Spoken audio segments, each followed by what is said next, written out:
Ratikka, mitä sä täällä touhuilet? Kato! Ratikka-bongari.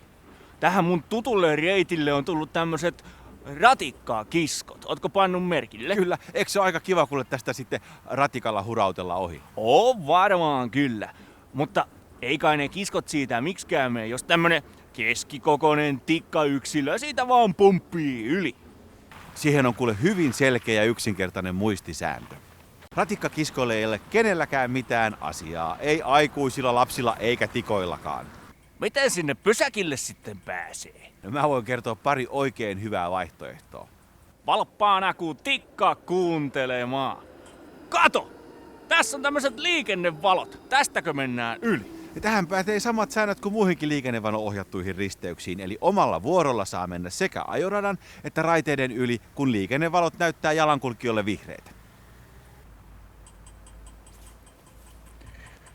Aika selkeetä on tämä. Omilla vihreillä mennään.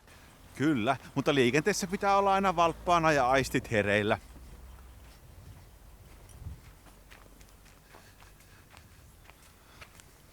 Busseihin, autoihin, polkupyöriin ja skuutteihinkin mä oon tottunut. Mutta mites tää ratikka niinku eroaa näistä muista kulkupeleistä?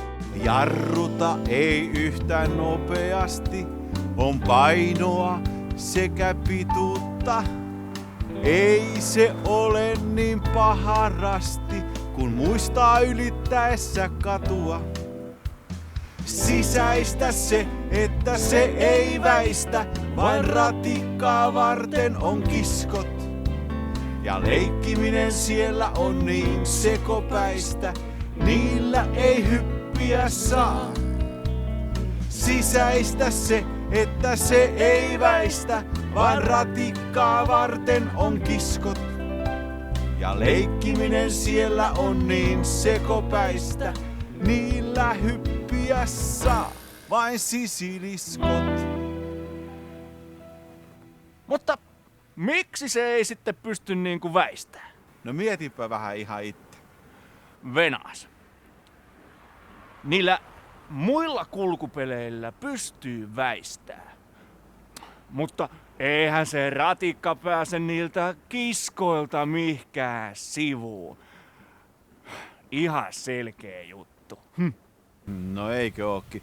Mutta hei, kun on uudet hienot vaunut ja just asennetut kiskot, niin kuinka lujaa se ratikka oikein kulkee? Hei, mä kuulin Pöllöjen tietotoimistolta, että kaupungissa se kulkee muun liikenteen vauhtia, mutta keskustan ulkopuolella jopa 70. Aikamoista vauhtia sitten. Älä muuta viseriä. Nonni, nyt jäit kiinni. Ei päästäkään tästä eteenpäin. Eihän täällä ole valoja ollenkaan. Kiskot saa ylittää pysäkin molemmissa päissä, oli liikennevaloja tai ei. Tämä on ylityspaikka. Ylityspaikka. Aina oppii uutta. No, mites tässä päässä pysäkkiä nyt sitten niinku toimitaan? Tässä jalankulkijoiden pitää odottaa vuoroaan ennen kiskojen ylittämistä. Pysähdy, katso, kuuntele, katso, kävele. Pysähdy, katso, kuuntele, katso ja kävele. Ja kun ratikkaa ei ole läheisyydessä, niin sitten varovasti kiskojen yli.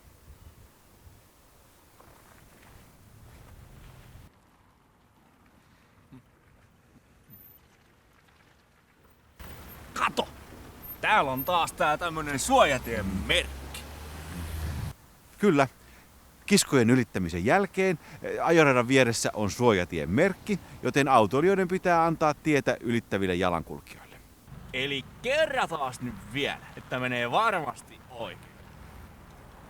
Jos pysäkin päässä ei ole liikennevaloja, niin sitten mennään ihan normaalisti suojatietä pitkin ajoratojen yli, mutta kiskoja ylittäessä annetaan ratika mennä ensin.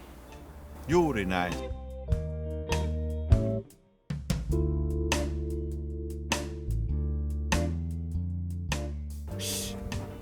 Mitä nyt tapahtuu? Me kuunnellaan. Ai jaa! En jaksas pitkään kuunnella tällä hiljaa. Eikö se kuulostaa tältä, kun ratikka menee ohi? Kuulostaa vai? Mut eihän nyt kuulu mitään. Siinä se onkin. Mun kuulossa vai? Ei kun nyhän mä tajusin. Sitä ratikasta ei kuulu juuri mitään. Aivan hiljaa, äänettä melkein ovelasti.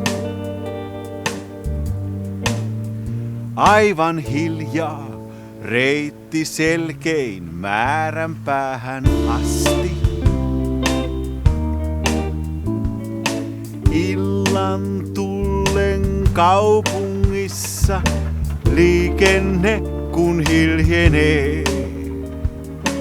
Ratikka tuo matkatessaan hissuksensa etenee. Aivan hiljaa, äänettä melkein, siis katso ympärille.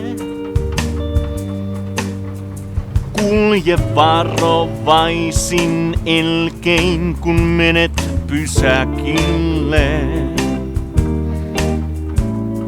Malttia siis täytyy olla, aina ei voi kuullakaan. Ratikan tuon matkatessaan ympärille tarkkailkaa. Aivan hiljaa, äänettä melkein, siis unohtaa ei saata. Aivan hiljaa, reitti selkein voidaan turvallisuus taata. Suuren suuri vaunu tämä perille voi viedä siis. On yhteispeli kaiken avain, ympärille katso please.